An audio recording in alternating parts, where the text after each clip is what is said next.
but nonetheless, we are deeply sorry. We deeply want Joseph Fitzgerald Kamara, who is a lawyer by profession and is one of the many flag bearer aspirants who contesting or contending to be the standard bearer of the APC party. Fitzgerald, before you go, before that technical glitch, you were talking around comparative analysis of the Criminal Procedure Act and that of the new one. I mean the previous and that of the new one. Yes, I was saying that the Criminal Procedure Act was drafted when I was Attorney General. We completed the text, sent it to Parliament, yes, for enactment. And then we left before it was enacted by Parliament. And the draft text we sent to Parliament never had the removal of the jury service. And so I said we're now trying to make a study, a comparative analysis, to see the text that we sent in and what they have removed, so that we know, like a gap analysis type of thing, which we will be able to inform the public. But we await the formal text, the finalized document, and then the public will hear me and I will do a write-up on it, on the Criminal Procedure Act. Let's talk of corruption in country. You've spoken on same in passing, but the recent statistics that the country is receiving on a global stage paints a picture as if the country is doing well in terms of its fight against corruption. It seems way too opposite as to what's happening during your days at the Anti-Corruption Commission in terms of figures of the fight against corruption. Are we doing well in terms of the fight against corruption as we speak? You're quite right. During our tenure at the ACC, the figures were reasonable. They kind of match the expectation of the public with what is going on.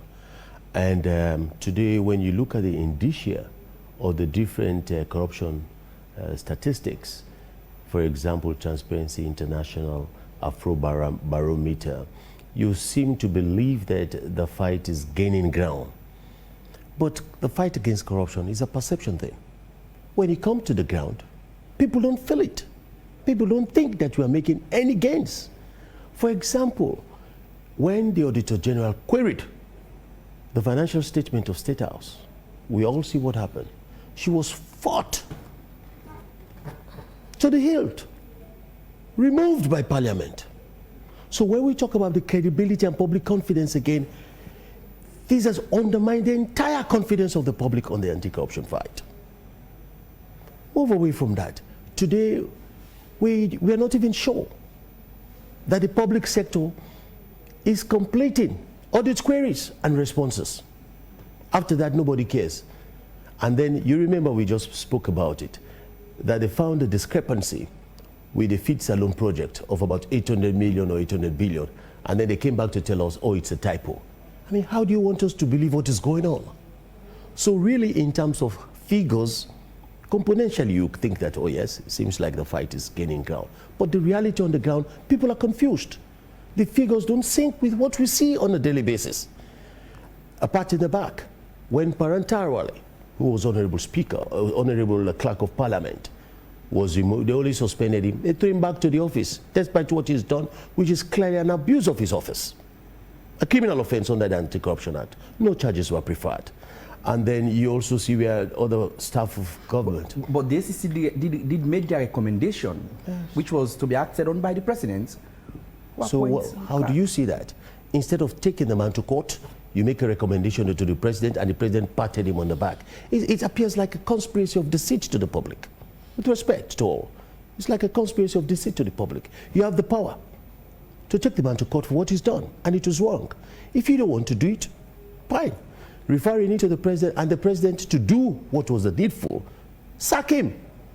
It's the least you can do. And instead of sacking him, return him back to the office. It's like, I don't care what you people say. And I always mention it when I do my public speaking. The people of Sierra Leone are really being taken for granted because we don't talk.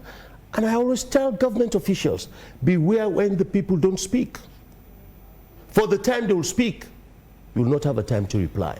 JFK, we've seen evidences, of the fight against corruption with the retrieval of huge amounts of money by the Anti-Corruption Commissioner in the person of Francis Ben Kaifala. Would you give us a comparative assessment of the fight against corruption then and now? Yeah, I always say it's difficult to make comparative assessments after you've left an office. It is not fair because of the circumstantial differences. Okay. Maybe the circumstances are operating and may not be the same now. But I can tell you in terms of the recoveries, fine and beautiful. It's just one side of the fight against corruption. And you make sure of it. I'm not sure about the publicity show and the publicity stunt of piling monies to be seen and all that. Probably it's an approach that is different. But I can only say they are doing their bit in any effort. It's a difficult fight because corruption can fight back. So it's not easy. You need a very strong character. You need a very willing president. The political will has to be there. So now what I see is a huge disconnect between the fighters of corruption and the political will. There doesn't seem any political will in the fight against corruption. It has worsened? The corruption fight? If you look at the indices, they will tell you it has improved. But personally, I think I have my doubts.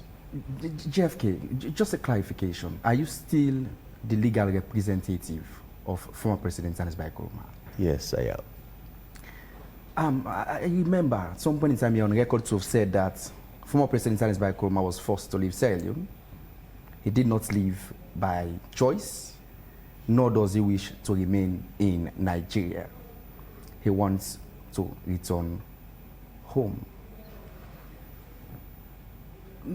As a result of saying, many Sierra Leoneans do believe you are one of those henchmen of former President Zanzibar Nkrumah who does believe in the support of Zanzibar Nkrumah to gain the flag bearership of the APC. What will you say to him?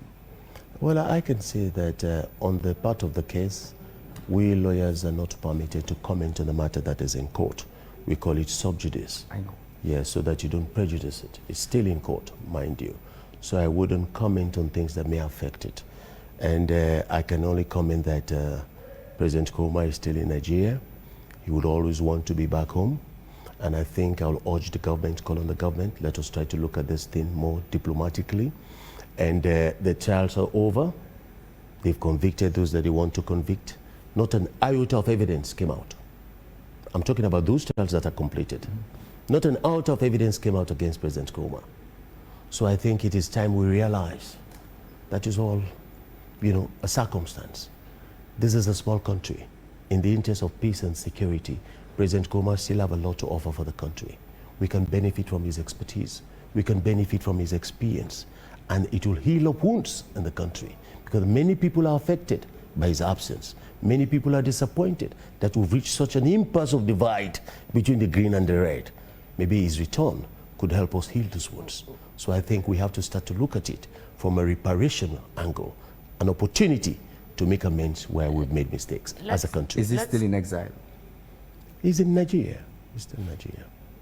So I ask again, many say you're one of those flag bearers who are contesting and hoping on the support of former President Zanzibar Nkrumah as an added advantage to get the flag bearer of the APC. That's an interesting one. President Nkrumah has been the leader of the APC for almost 2 decades or more. And he has such a huge shadow. His shadow looms over the party. Whether it's in or out, shadow looms over the party. And everybody will be glad to have his support if you want to be a flag bearer, because if he links his support with you, it brings added value. So yes, in that light, everybody wants it. But for me, our relationship is not about flag bearer position. It's a lawyer, client, and friend, and brother. So I don't look at it that way. My relationship goes way beyond politics. Way beyond politics. I was telling some people yesterday that I started when I was like 1977, when I supported his member of parliament bid. And we're in the same church. Our parents are very close. So it's not about politics. So if I'm with him, I'll defend him. And if he has an opportunity to support me, I believe he will always support me as long as I'm in the right course. Please go ahead.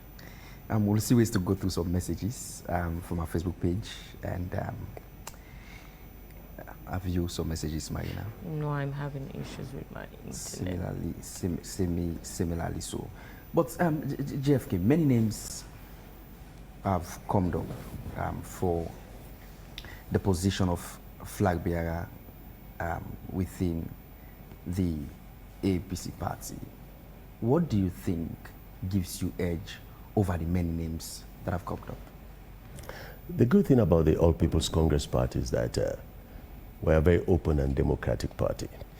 And the many names means many more, and the more the merrier. It could have its own challenges.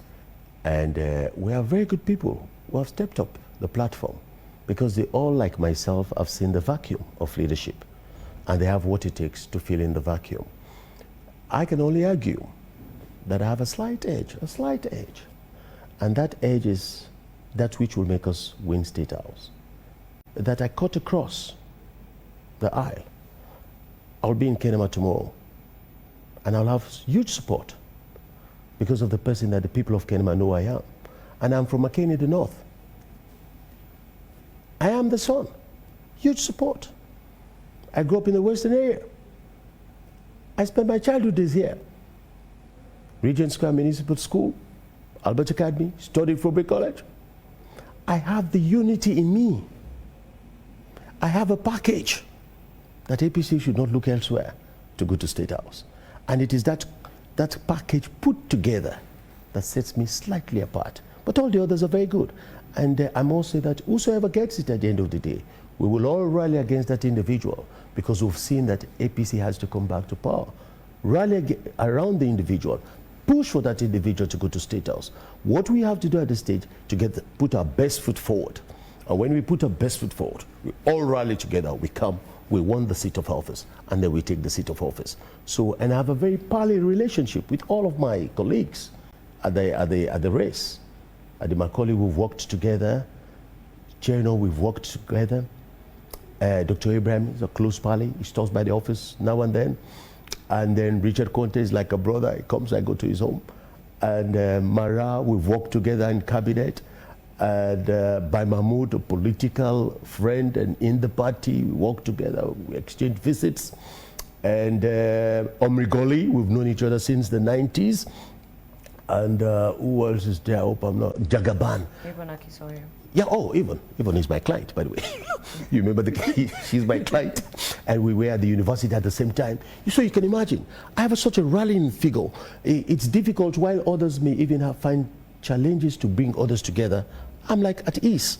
So I think it is that advantage also that I have, that there is a personal network and connection between me and all of the candidates. And I think I'll just talk to them after there's a look. Just use that advantage and come around me. Support JFK and then, bam, State House.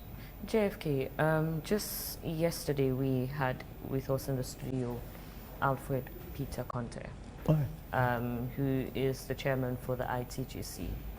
And on one of his submission, he made it very clear here on our television that the current problem that the country is faced with, and also during the tenure of the then former president, Dr. Alex Kuruma, which some amount to him being the problem, you know, within the party.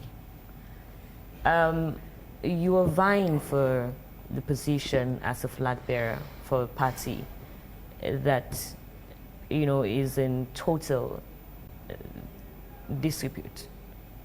How do you intend to unite the party at this point? I mean, you just mentioned the list of aspirants, you know, that are equally vying for that same position, of which you just said, you know, you have a very good relationship with all of them. But mind you, this is politics. As though you have a good relationship with them, but they're still vying for the same position of which you're executing interest for. Yes, you're right that it is not all settled in the All People's Congress. But it's not unusual. Wherever there is a power vacuum, people scurry. People want to be powerful, naturally, and people want to access power. So, yes, there are bound to be misunderstandings, there are bound to be disunity, as you might suggest. And, but I can tell you, all of these are superficial.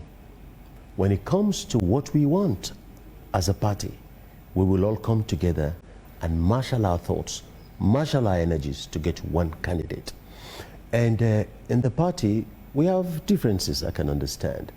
We have the Sam Sumana issue, which we cannot run away from. We have the Dr. Samura Kamara issue, which we cannot run away from. And these are all strong pillars in the party. We have the current executive issue, which we cannot run away from. Similarly, we have the Anes Baikoma issue also. But I personally have been working assiduously in trying to make amends in these years.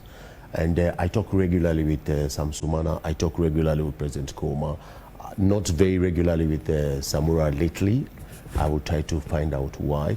But I'm still pushing because I have that leverage with each and every one of them that I have the ability to bring them together. And so that is why I'm pushing. It is difficult where there is peace. But from my background and experience in the UN, when you see these conventions, they did not start in unison. You'll have China on that side, America on that side, and then Russia on that side. We will work together until we come to a script that is acceptable to all. So from my experience, I'm not scared off by the differences. I am someone who looks at the healing process. I believe in coming together. And with that acidity me, I think we will get there. Trust. What are your thoughts on two things? One, the statement made by Alfred Peter Conte that the bigger problem, not just within the APC party, but also presently in the country, has to do with the former president, Dr. Anes Baikoma. And secondly, about, the statement of, Chief Alhaji Samuel Sam Sumana. Yeah, these are issues that we are grappling with in the party. I wouldn't subscribe to his view that the bigger problem is President Koma. I wouldn't subscribe to the view, because if the APC is where it is today, it is because of the work of President Koma. He has built the party. He gave us the opportunity to have a president, and that's not easy. And having accomplished that, the party is stronger today in terms of numeric strength. We're established all over the world. We have branches all over the world. And those of us coming after him, we're energized. So I think we give him credit for that. I'm not saying he's a saint. He's made his mistakes, which we also acknowledge. Right. But then when it comes to the Sam Sumana issue, yes, it's also a problem. We're working on it. Yesterday I was talking to some group of people that we want him to come in and let us engage rather than going to court. And so that as a party we should be seen to be together. And whatever it takes, in any body politic, there should be a give and take. No one should have it all. So let us see what is exactly what he wants and what is exactly that the party can offer, because the party can only give that which it can give. So, but either way, we must come to a point, no matter what. It's all about politics. It's about networking. It's about your willingness to serve, the selflessness. So if we tap in on that, say, look, Sam, you're a brother. You want this as much as I. But let us look at this issue more clearly for the people of this country. What is it that we can sacrifice? Put aside ego. Put aside self-aggrandizement. Let us look at ourselves in the eye and say, this is for the people of this country.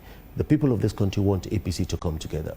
The people of this country want us to sit and offer them a leadership that will rescue them at this point in time. It's a nation in crisis. And I think I'm ready to make up my sacrifices. And I call on each and every other Sierra Leonean, particularly those of us in the race of the APC. Let us be prepared to make the sacrifices. Drop off the ego cloaks. Drop off our T-shirts and focus for what the people want from us. Maybe you may want to clarify, because many Sierra Leoneans are concerned about the fact that the former president is in Nigeria on health purposes. How true is that? Yeah, and how is that coming along? Well, that is what we have on record. And you recall, these are the papers that we filed. I wouldn't comment beyond that what is in court. As I said, we lawyers, we are evidence-based. Okay. We have on record the document, and it's there. I know that he has been in perpetual illness. At his age, I understand that either he's back now from Germany from his medical checks and all that. And so, yes, that is what I can say as a matter of fact. But then beyond that, yes, he feels okay. Yes, because of his age, he may have his health challenges. But certainly, the most important thing for him, he wants to come home. Jeff K, just as my co-host did mention, yesterday we hosted Alfred Peter Conte, who did mention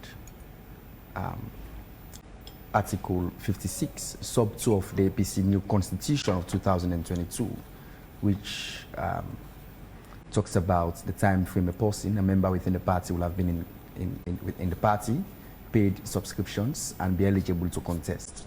which is the bone of contention regarding Samuel Samsumana, which you just spoke to, in terms of a would-be court action. Alfred also did promise him, noting that the constitution of the APC party is not in line with the national constitution. APC seems to have been disenfranchising members rather than what is stipulated in the constitution.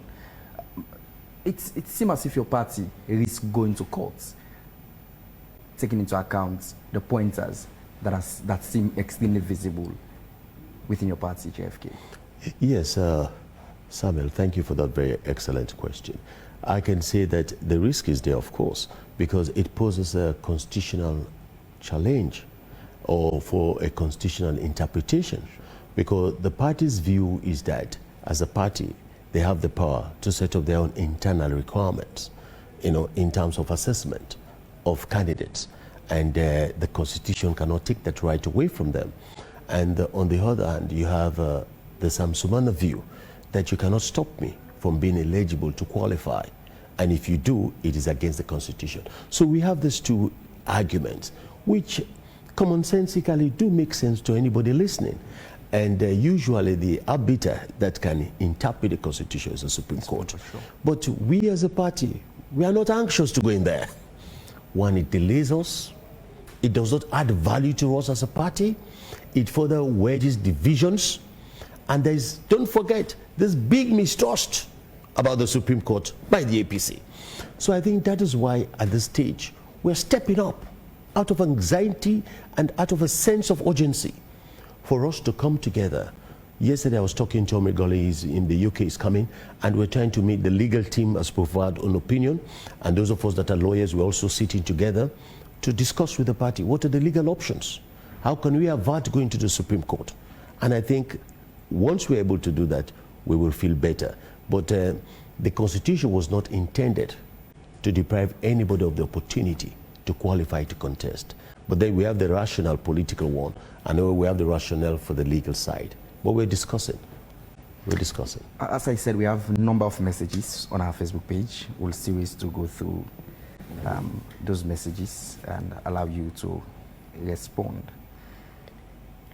First off is from Remy Silvanos Abiko Cole, who says, "Blessed morning, JFK. I like your personality, and I'm sure you know it. My question is, what's the status of the Kush civil engineer after your interaction with him?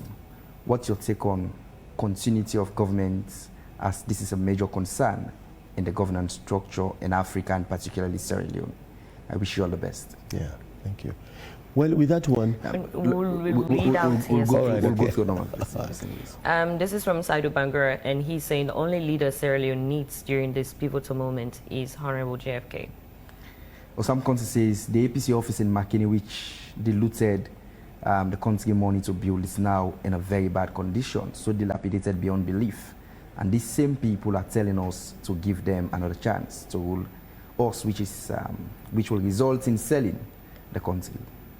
Mohawaba is saying, "You have never met a better man, yet I promise you that you can only claim to have met a better man when you meet Honorable Joseph Israel Kamara." Koroma Ibrahim Alpha says, "I wish I could meet you in camera one day, JFK." And someone is asking, and that's Issa Koroma is asking, how did he leave the condition of the special court? Sheku Sanko says, "Are we not tired of this new face thing? The ones that fails are not new phases. Why can't we focus on the few positive politicians that have already proven standards and sound performance?" Oh, please go ahead. Sheku also says, "This is the leader. He has strides when given opportunity with sound performance." Joseph Aruna is saying, why APC wasting their time when they have JFK as the right figure to take the APC to the State House? Issa Koroma says, "People have been suffering in that country for all my life under the APC." Hussam Konte is saying, JFK, you are in the main opposition party, but to be honest, the opposition party is not helping in any way towards the government achievement. but rather engage in chaotic political rhetorics that has caused lots of problems across the country. Lamin Denke says, thank you, JFK, to expose this rogue and propaganda government. Hussam Conte again is saying, JFK, you were the Attorney General and Minister of Justice when Sam Sumana was illegally kicked out of office by Anes Kurma. What was your position in that regard? Emmanuel Evandi says, you said you delivered on electricity. Please, I would like to know if you delivered. Why are we still experiencing blackouts? Because we are all talking about sustainable development. Why is it that the lights you delivered on wasn't sustainable?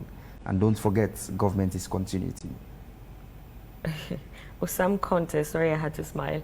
Hussam Conte is saying he looks like his former boss, and in case he's given the opportunity to rule this country, he will then surely act like his former boss. Continue. Joseph Aruna is saying JFK is the brain behind the Pay No Bribe campaign at ACC. The Social Safety Net Collaborative Project, ACC, and the NACSA, he feels the pain and concerns for the ordinary Sierra Leonean. Continue. Sheku Sanko is saying this is the leader. He has strides when given opportunity with sound performance. Joseph Aruna says JFK is the brain behind the Pay No Bribe campaign at the ACC. Have you gone through same? Yes, yes. Okay. Abdul is saying the Kush Must Go initiative by JFK is very good. It shows how determined you are to solve the issue of this country. Keep it up. Saidu Bangra says the only leader Sierra Leone needs during this pivotal moment is Honorable JFK. And I think he also have an academician here who is saying above all Albert Academy. Lots and lots of messages. Continue. Still have many messages. I'm trying to. Al-Mami is saying if other countries pay salaries on a weekly basis, why not Sierra Leone? And having JFK as President of the Republic of Sierra Leone, we can receive salaries on a weekly basis. Also, he can deliver the best to Sierra Leoneans. Solomon Coker says all JFK did in office was to protect his cousin, Anes Kurma. Mark 10 from New England is saying, what makes you the ideal candidate to lead the APC party and to restore it to power?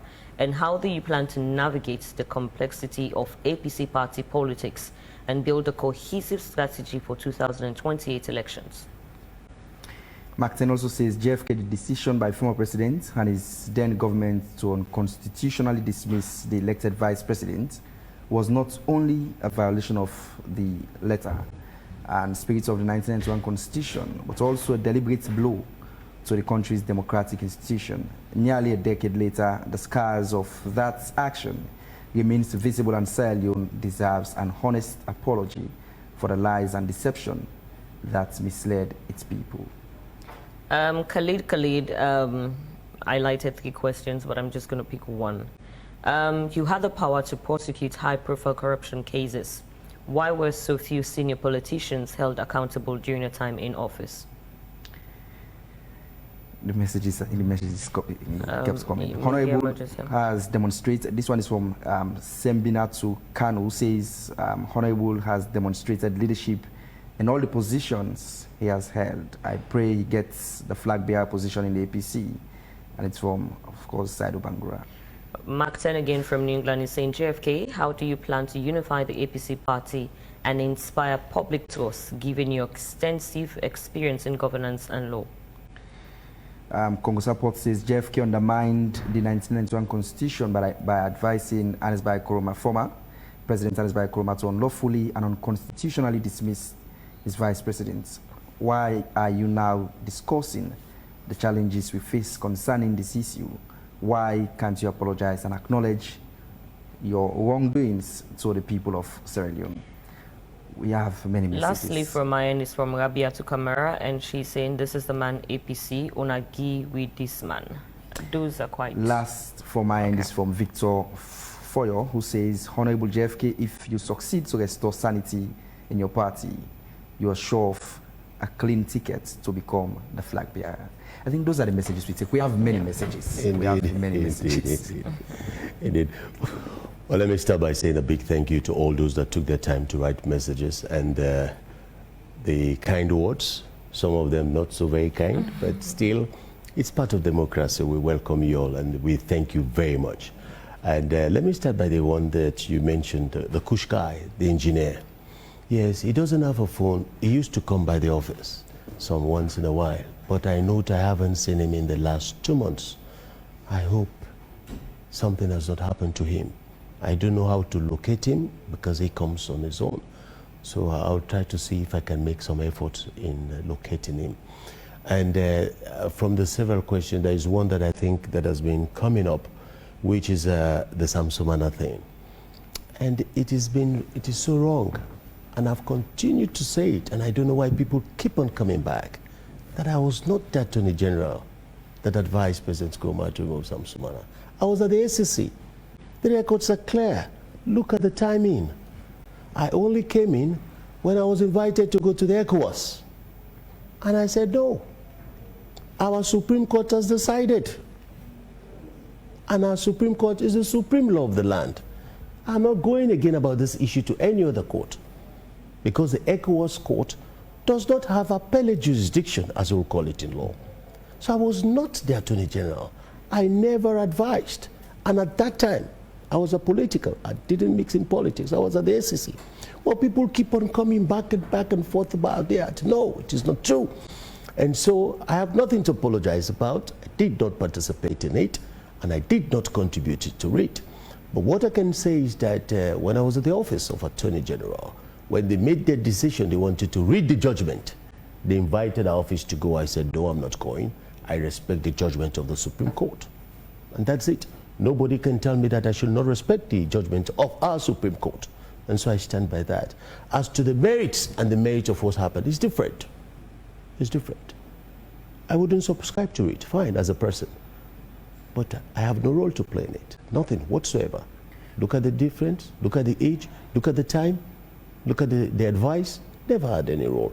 But moving beyond that, for me, I believe that it's time we heal up, because a lot of questions were pertaining to that what is my role in healing the party. And I think I come in as a unifying candidate. I come in as a candidate that can throw an appeal to each and every one. I come in as a candidate that relates with each and every other candidate.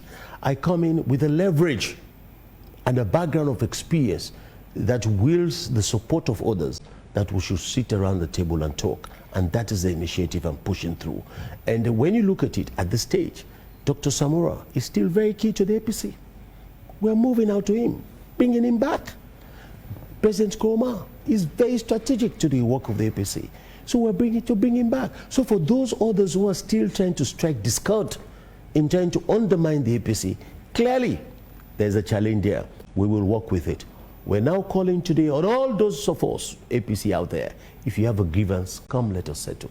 Because we owe it to the people of this country that Sierra Leone needs us more than we need ourselves. On that note, quickly as we close this program, permit me to ask just one more question. Now, how would you respond to accusations that said you supported or you pushed the 2-SIM issue when you were the then Attorney General, which actually disenfranchised, a lot of diaspora and also destabilized the party? I almost forgot about that one. Again, there's another misconception. I advised for an amendment of the law. I interpreted Section 76(1) of the Constitution. I said this is affecting the diasporans. And don't forget, I also lived in the diaspora. I was out of the country for like 9-10 years. I came back in 2003. So I would not have any grievance or anything. What I advise is, let us do something about this law. And the failure for us not to do something, what happened? 10 of our MPs were removed from Parliament, most of them on account of infringement of that provision. And I think not too long ago, I wrote a piece about it, that since the draft legislation we left in Parliament for review and amendment of that law, it is still in Parliament. And I took a step forward. I've written to Honorable Singapore Thomas that bill is still there in Parliament. Let us go and fix it. We need the diasporans. They are brothers and sisters. They have expertise, human resource capacity, and they are funding most families here. So they need, because of that, they have a base. Let them come and contribute. I look at myself as an example. I see the impact that I've made since I came back. So we need to encourage others to come. So no, I did not stop diasporans from benefit. I identified the provision that affects them. And I said, let us do something about it. And I'm still pushing. I hope that the Honorable Senghor Thomas is listening and the members of Parliament are listening. Let us do something of Section 76(1). The bill is there. You don't need to draft anything new. I left it there. They too can add or do what they want to do. Let us just change it. And we have time now to do it. So everybody can come and participate. So it was not wrong to have identified the problem. I think I did what was right, but I think it was misunderstood. But hey, in politics, you remain to be the misunderstood until posterity judges you well. And your message possibly to your supporters of GFK? Yeah. My message to my supporters, I always say my supporters are the people of Sierra Leone. My supporters are just not APC. My supporters are the people of Sierra Leone. I bring joy. Joy is coming. Because I've seen same on many kekes. Yes. Across Freetown. I wanted to ask why joy is coming. Well, Samuel, permit me to give you a story of how joy is coming. I went to Bonth to talk to the people in Bonth, and there was so much pain to supporters of APC in Bonth, how they were maltreated. Even when I went, we hired the hall, the district hall that we APC built. They shut it down. They said they don't have the keys. Can you imagine? So I was talking to them and they waited for me under the rain. I got to Bonth at about 7 in the evening. So when I heard their plight, I heard their stories. And it came to my head. I said, I know, I've had your pains, but joy is coming. And the whole hall went resonating with, joy is coming, joy is coming. That is how we got it. So joy is coming to our people. That's my message. Many say you seem to be having a semblance of former President Alice Nkrumah. Yes, a lot of people have been saying that, but I personally don't think we so look alike. but I think we do, because I always tell him that he's my younger brother. And yes, we look alike, but I think we are different in many ways also. Yes, and he's much more of a very placid, astute individual, calmer. I am more exuberant, playful, and at the same time open. He's more steady and all that kind of thing. But I'm outspoken. Yes, I look at you, I tell you what I feel like. He can manage it better. So I think, yes, looking alike could also mean that some genetic affiliation is there somewhere. So I don't regret looking alike with a handsome man like him. Cousins? We're not cousins. Yes, we're not cousins. And I'm not sure we may have blood connections, but we come from the same background. And, I'm sure there is down the road, down the line, we must have crisscrossed somewhere, because his mother is from Kamabai. My mother is also from Kamabai. And when you have the small society areas, the family crisscrosses. Right. So yes, I went to school in Kamabai. My mother's a Limba. And that's another advantage I have. My father is Timi, my mother is Limba. The two strong tribes in the APC. I compound both of them. So APC don't have a choice. Just go for JFK. It's APC you've got. With that being said, JFK, we had wished to continue the conversation. There was a lot we'll have talked about, but I know we'll definitely have a chance to bring you back in our studios. Thank you. But we say thank you so very much for having waited for this long. Yeah. We've overrun the program. Normally we close at 10, but it's now half past 10, and you're still with us. We I hope it's worth very much, JFK. Thank you. I'm sure it was absolutely worth it. Thank you so much. Absolutely. And like he did mention, we're hoping to have you grace our studio again. You shouldn't be shying away from us. All right, thank you so much. This is where we end today's edition of Wake Up Sierra Leone. We say thanks to a sponsor, Raquel Commercial Bank, for their support towards the program, and to all our audience and guests who have been with us in this 2-hour